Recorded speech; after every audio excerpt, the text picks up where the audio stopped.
بڑے ملک کو بڑی کمپنی کو ایکسپیرینس نہیں کریں گے تو آپ کو اس چیز کا کیسے پتا چلے گا کہ دنیا کہاں جا رہی ہے؟ تو میرے خیال میں آپ اگر ملک سے باہر جاتے ہیں وہاں جا کے آپ ایک ایسی بڑی کمپنیز کے ساتھ کام کریں, ایک اچھا ایکسپیرینس لیں, اور جب آپ اس مقام پہ پہنچیں, آپ ایک کسی بڑی کمپنی کے ہیڈ بنے, ڈائریکٹر بنے, سی ای او بنے, انٹرپرنور بنے, جو کہ گلوبل کمپنی ہو, دنیا میں نام پیدا کرے, اور آپ دنیا کو یہ بتائیں کہ اس کا سی ای او ایک پاکستانی ہے, تو آپ کو کیسا لگے گا؟ بالکل, میں آپ کی اس بات سے اتفاق کرتا ہوں. اب یہ کہانی تو سمجھ آ گئی کہ جانا کیوں چاہیے. اب سوال یہ پیدا ہوتا ہے کہ جس معاشی مشکلات کا شکار پاکستان کا اسٹوڈنٹ ہے تو اس کے ذہن میں تو سب سے پہلے یہ بات آتی ہے کہ میرے لیے تو جانا ہی بڑا مشکل ہے, مجھے بہت سارے پیسے چاہیے کسی یونیورسٹی کے ایڈمیشن کے لیے, اور اگر میں وہاں پہنچ بھی جاؤں تو مجھے کون سنبھالے گا, مجھے لک آفٹر کون کرے گا, کیا پرابلم فیس کرتا ہے ایک اسٹوڈنٹ جب یہاں سے چلا جاتا ہے, لیٹ سے یو کے چلا جاتا ہے تو, اور آپ کو کیا ایکسپیرینس ہوا, اور ایسے مشکلات کو کاؤنٹر کیسے کرتے ہیں؟ اس میں کوئی شک نہیں ہے کہ جب میں اس ملک سے باہر گیا, میں وہاں پہ ڈگری سٹارٹ کی, ڈگری کو جب ختم کیا تو وہاں پہ ریسیشن کا سٹارٹ ہو گیا. بڑی محنتوں سے میں یو کے پہنچا, یہاں پہ بڑی مشکل سے فیل ہوتے ہوتے کبھی میٹرک میں سے مشکل سے پاس ہوا, ایف ایس سی 4 سال لگا کے کی, آئلٹس جو ہے مشکل سے کیا, اوپن یونیورسٹی سے ڈگری کی. جب پاکستان سے یو کے پہنچا تو وہاں پہ 18 گھنٹے میں نے مزدوری کی, ٹوائلٹ صاف کیے, وہاں پہ نان لگائے.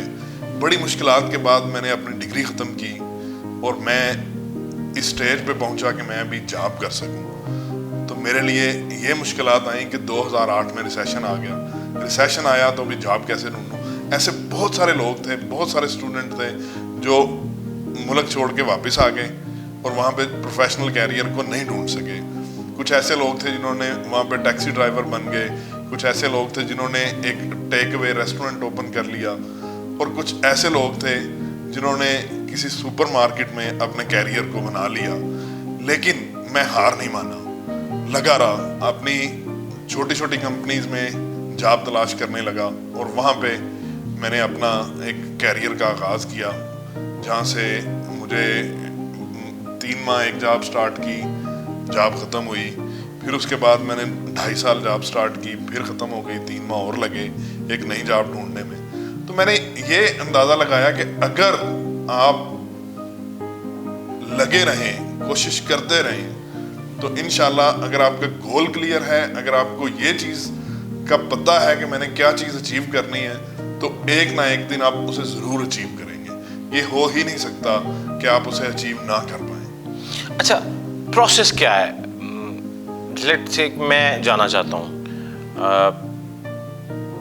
آپ کے خیال میں کسی بھی اسٹوڈنٹ کے لیے ریکمینڈیڈ کنٹری کون سی ہے؟ اور اگر وہ, کیونکہ آپ کا ایکسپیرینس یو کے میں ہوا ہے, ایک بچہ یو کے جانا چاہتا ہے, تو کوئکلی ہمیں یہ سٹیپس بتا دیں کہ کیا سٹیپس اس کو فالو کرنے پڑیں گے. سٹیپس تو بڑے سمپل ہیں. آپ کو سب سے پہلے یہ جاننا ہے آپ کیا کرنا چاہتے ہیں. اس کے بعد آپ ریسرچ کریں, یونیورسٹیز دیکھیں دنیا کی, جہاں جو چیز آپ کرنا چاہتے ہیں وہ کہاں پہ آفر ہو رہی ہے. وہ کیا امریکہ میں ہو رہی ہے, کینیڈا میں ہو رہی ہے, یو کے میں ہو رہی ہے, سویڈن میں ہو رہی ہے, جرمنی میں ہو رہی ہے. آپ یہ چیز تلاش کریں, اپنے آپ کو ڈسکور کریں, اپنا ریئل پیشن, ریئل انٹرسٹ ڈسکور کریں. پھر آپ کا جو انٹرسٹ پیشن ہے وہ کہاں پہ آفر کیا جا رہا ہے, وہاں پہ اسے سرچ کر کے اس کا ایڈمیشن پروسیس دیکھیں کہ اس یونیورسٹی میں کیا ایڈمیشن پروسیس ہے, اس کی فیس کتنی ہے, یہ کس شہر میں ہے, اور اس شہر کی کاسٹ آف لیونگ اینول کتنی ہے, اور اس کے مطابق پھر آپ اپنی پالیسی وضع کریں. کیونکہ مجھے زیادہ ایکسپیرینس یو کے کا ہے, تو میں آپ کو یہ بتاتا ہوں کہ یو کے میں آپ پہلے اپنے انٹرسٹ کے مطابق یو کے کی یونیورسٹی ڈھونڈیں. کیونکہ یو کے جو ہے کہ انگلش اسپیکنگ کنٹری ہے, آپ کے گھر کے زیادہ نزدیک ہے, وہاں پہ اپنی کمیونٹی بہت زیادہ ہے جو آپ کو ہیلپ آؤٹ کر سکتی ہے. بنسبت آپ اگر کینیڈا, آسٹریلیا یا نیوزی لینڈ جانا چاہتے ہیں یا یو ایس جانا چاہتے ہیں, کہ شاید یو کے میں یہ چیز کوالٹیز بہت زیادہ ہیں, وہاں پہ گن کلچر نہیں ہے, it's very civilised country to raise your kids as well. تو لہٰذا یو کے میں یہ ہے کہ اگر آپ جو یونیورسٹی آپ کو پسند ہے اور جہاں پہ وہ کورس آفر ہو رہا ہے جو آپ کرنا چاہ رہے ہیں اسے دیکھیں, وہاں پہ ایڈمیشن کے لیے اپلائی کریں. اگر آپ ڈائریکٹ نہیں کرنا چاہتے تو آپ کسی کنسلٹنٹ سے مشورہ کر سکتے ہیں. تو اس کے بعد اپنا ایڈمیشن پروسیس سٹارٹ کریں. ان کی جو ریکوائرمنٹ ہے اسے فلفل کرنے کے لیے ان کی آئلٹس کی کیا ریکوائرمنٹ ہے, آئلٹس کریں, ایڈمیشن سٹارٹ کریں, ویزا اپلائی کریں اور آپ یو کے چلے جائیں. اچھا, یہاں پہ ایک بہت ہی امپورٹنٹ بات آپ نے کہا کہ کسی کنسلٹنٹ سے رابطہ کریں. جی جی. تو یہ جو ایک کانسیپٹ ہے کہ جی یہ تو فراڈ ہے, بہت سارے اسٹوڈنٹس یہ فیس کرتے ہیں کہ وہ پیسے جمع کرا دیتے ہیں اور کسی بھی وجہ سے آئلٹس کلیئر نہیں کر پاتے, اور یا کوئی اور پرابلم آتا ہے تو پتہ چلتا ہے اگلے دن وہ آفس کلوز ہوا ہوا ہے اور وہاں پہ کوئی بندہ نہیں بیٹھا ہوا. اس چیز کا کوئی حل آپ کے ذہن میں ہو؟ آئی تھنک حل اس کا بہت سمپل ہے کہ آپ نے جو فیس جمع کروانی ہے وہ آپ نے ڈائریکٹ یونیورسٹی کو جمع کروانی ہے, وہ کنسلٹنٹ کو جمع نہیں ہونی چاہیے, وہ یونیورسٹی کے اکاؤنٹ میں جانی چاہیے. تو لہٰذا اگر وہ فیس یونیورسٹی کے اکاؤنٹ میں جا رہی ہے تو اس میں کوئی فراڈ کے چانس بہت کم ہے کہ آپ یونیورسٹی کے ساتھ ڈیل کر رہے ہیں لیکن آپ کنسلٹنٹ سے صرف ایک مشورہ لے رہے ہیں کہ آپ اسے وہاں پہ آپ جا کے کیسے آپ جا سکتے ہیں, آپ انٹرویو کی تیاری کروا سکتے ہیں آپ کو اور ایک اچھا مشورہ دے سکتے ہیں آپ کو. لہٰذا صرف آپ کو یہ چیز چیک کرنی ہے کہ جو یونیورسٹی ہے وہ ایک یونیورسٹی ہے واقعی. مطلب ایک دور تھا کہ جہاں پہ یو کے میں کالجز تھے, مطلب کالجز میں جا کے ایسے مطلب گلیوں میں کالج بنے تھے, چھوٹے چھوٹے گھروں میں کالجز بنے تھے. تو اس زمانے میں شاید یہ فراڈ زیادہ کامن تھے کہ آپ کالج میں فیس جمع کرواتے ہیں, وہ کالج بھی کچھ مطلب پاکستانیوں کے تھے اور انہوں نے اس چیز کو مس یوز کیا اور کر کے انہوں نے میرے خیال میں کافی زیادہ فراڈ وغیرہ کیے. لیکن آج یو کے میں ایسے جو فیک کالجز ہیں وہ ختم ہو چکے ہیں. وہاں پہ آپ صرف یونیورسٹیز میں جاتے ہیں اور یہ یونیورسٹی کی رسپانسبلٹی ہے. اگر آپ ایک ٹیئر 4 ویزا جو ابھی کرنٹلی یو کے گورنمنٹ اسٹوڈنٹس کے لیے کر رہی ہے وہ ٹیئر 4 ویزا ہے, اور ٹیئر 4 ویزا کے اسپانسرز جو ہیں وہ یونیورسٹی ہیں, جو یونیورسٹیز جو ہیں جنہیں پراپر ایک پروسیس کے ذریعے وہ ٹیئر 4 کی اسپانسر بنتی ہیں. ایک بڑا ٹف پروسیس ہے ٹیئر 4 کا اسپانسر بننے کے لیے جو ہر کوئی نہیں بن سکتا, اسی لیے انہوں نے وہ یہ پروسیس صرف یونیورسٹیز کو ہی دیا. تو لہٰذا آپ اگر کوئی یونیورسٹی سلیکٹ کرتے ہیں تو یہ میک شور کریں کہ وہ ٹیئر 4 اسپانسر ہو اور آپ کو یہ لیٹر ایشو کر سکے جو آپ کا ایڈمیشن لیٹر ہوگا, جسے CAS کیس لیٹر بولتے ہیں. اچھا, یہ ایک بندہ پہنچ گیا کسی بھی پروسیس کے تھرو, کنسلٹنٹ سے ہیلپ لی یا خود سے چلا گیا, سب سے بڑے بیریئرز کیا آپ کو لگتا ہے وہاں پہ آتے ہیں, اور آپ کیا ایڈوائز کریں گے کہ آپ کو جاتے ہی کیا پرابلم؟ آپ نے بتایا کہ آپ یہاں سے گئے اور پھر بہت ساری مشکلات کا سامنا ہوا, لو کیٹیگری کی جابس کرنی پڑیں اور بہت ساری چیزیں. کیا سب کو ایسا کرنا پڑتا ہے یا کوئی جاتے ہی کوئی بہتر راستہ بھی نکل سکتا ہے؟ اصل میں میرے خیال میں شاید سب سے بڑا مسئلہ یہ بھی ہے یہاں پہ کنسلٹنٹس کا کہ اکثر جو کنسلٹنٹ ہیں وہ آپ کو یو کے لے جانے میں مدد کرتے ہیں, لیکن اگر کوئی کنسلٹنٹ ایسا نہیں ہے کہ جو وہاں جا کے آپ کو ہیلپ کرے, کیونکہ یو کے میں تو اتنا بڑا ملک ہے. اگر میں یہاں سے جاتا ہوں, میں پہلی دفعہ گیا, you are in a young age, چھوٹی عمر ہے آپ کی 21 22 25 سال جتنی بھی ہے, 20 سال ہیں اگر آپ FSC کر کے جاتے ہیں 18 20 سال, تو آپ کو اتنا بھی نہیں پتا چلے گا کہ آپ نے ایئرپورٹ سے کیسے باہر نکلنا, لیٹ الون آپ نے اگر اکاموڈیشن ڈھونڈنی ہے وہاں پہ, آپ نے جاب جو تلاش کرنی ہے وہ کیسے کرنی ہے اور اس کے لیے کیا کیا چیزیں چاہیے. ٹھیک ہے, پارٹ ٹائم جاب تلاش کرنے کے لیے. اور میرے خیال میں یہ جو بات کہی جاتی ہے کہ what you know don't matter, who you know is that matters. تو یہ چیز پوری دنیا میں اپلائی ہوتی ہے کہ یہ آپ کا جو نیٹ ورک ہے that is your net worth. اگر آپ یو کے میں جاتے ہیں, اگر آپ ایک اچھا آپ کا نیٹ ورک ہے, وہاں پہ زیادہ لوگوں کو جانتے ہیں, تو اس چیز میں آپ کی بڑی ہیلپ ہو جاتی ہے کہ آپ کو وہ جاب ریفر کر سکتے ہیں, وہ آپ وہاں پہ جانے میں آپ کو گائیڈ کر سکتے ہیں کہ آپ اسے کیسے وہاں پہ کریں گے, جو لوگ وہاں پہ رہ رہے ہیں آلریڈی. تو جو چیز ہمارا جو مشن ہے, وہ ایم جو ہے یہ ہے کہ ہم اسٹوڈنٹس کو جو وہاں پہ جاتے ہیں اسٹڈی کرنے کے لیے, ہم انہیں وہاں پہ رہ کے ان کی ہیلپ کریں, کیونکہ ہمارا ایک اپنا پرسنل ایکسپیرینس ہے.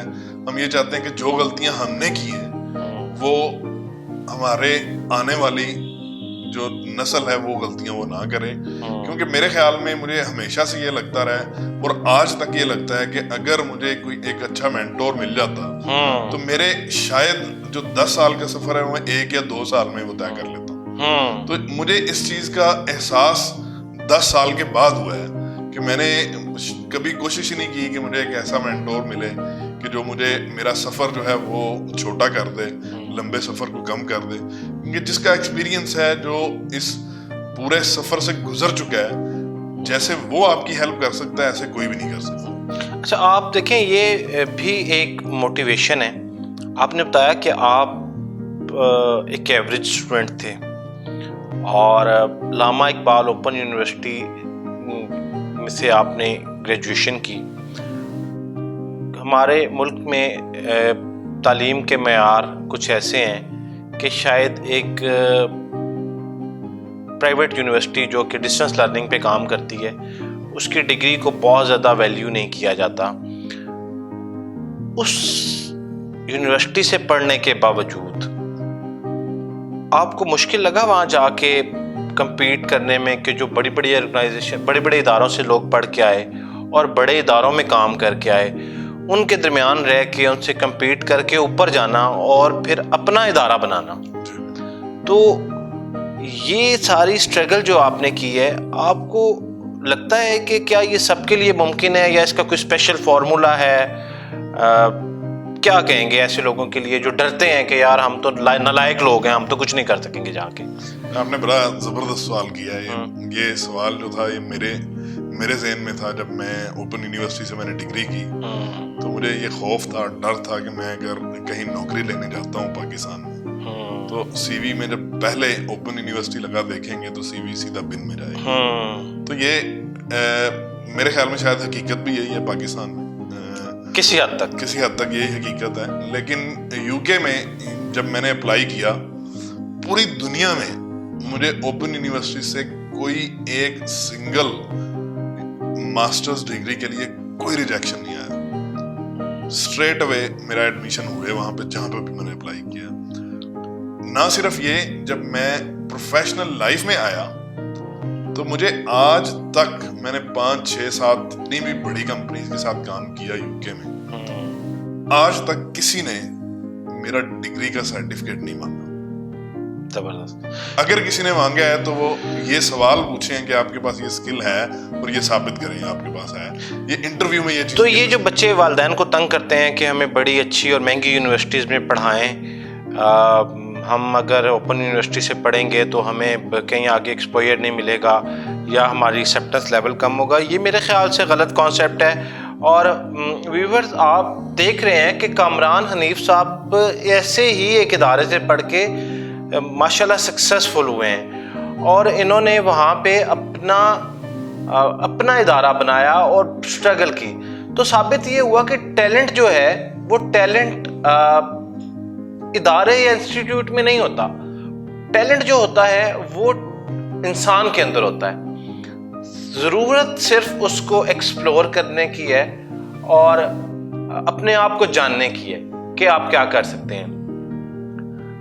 لاسٹ میں کامران صاحب یہ بتائیے گا کہ ایسے لوگ جو آپ کو سننے کے بعد موٹیویٹ ہوئے یا ان کے ذہن میں پہلے سے یہ ارادہ ہے, ان کے پاس کوئی راستہ نہیں ہے, آپ کس طرح سے ان کو ہیلپ کر سکتے ہیں یا آپ کی ٹیم تک وہ کیسے پہنچ سکتے ہیں, اور کیا آپ کی سروسز جو ہیں وہ کسی کے لیے والنٹیئر ہیں, آپ ایسی سروسز دے سکتے ہیں؟ اصل میں ہم نے ایک پروگرام ڈیزائن کیا جس پروگرام کے مطابق ہم سلیکٹڈ اسٹوڈنٹس جو ہیں ان کی ہم ہیلپ کریں گے جو لوگ یو کے جانا چاہتے ہیں. جو